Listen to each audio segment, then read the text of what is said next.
Welcome to SEBI IS academy. இன்னைக்கு நம்ம கிளாஸ்ல என்ன பார்க்க போறோம் அப்படின்னு சொன்னா டிஎன்பிஎஸ்சி பொது தமிழ்ல வந்து கொஞ்சம் வினாக்களும் அதற்கான விடைகளும் தான் பார்க்க போறோம். ஓகேவா? அதில் ஃபர்ஸ்ட் பார்த்தீங்கன்னா, கண்ணதாசன் படைத்த இனிய நாடகம் எது? கண்ணதாசன் படைத்த இனிய நாடகம் எது? எதெல்லாம் கொடுத்துருக்காங்க?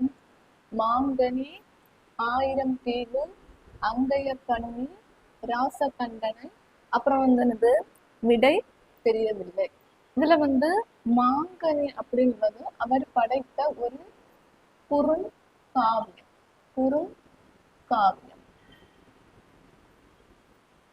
இந்த ஆயிரம் தீவு அங்கையர் கண்ணி என்னன்னு பாத்தீங்கன்னா புதினம், இவரோட புதினம்.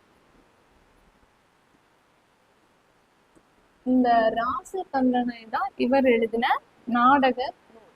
ராசகண்டனை தான் இந்த கண்ணதாசன் எழுதின நாடக நூல். இது வந்து யாருடைய வரலாற்றை பற்றியுள்ள நாடக நூல்னு பாத்தீங்கன்னா கம்பரின் வரலாறு. அப்போ இதுக்கான சரியான பதில் என்னது? Option D, ராசகண்டனை.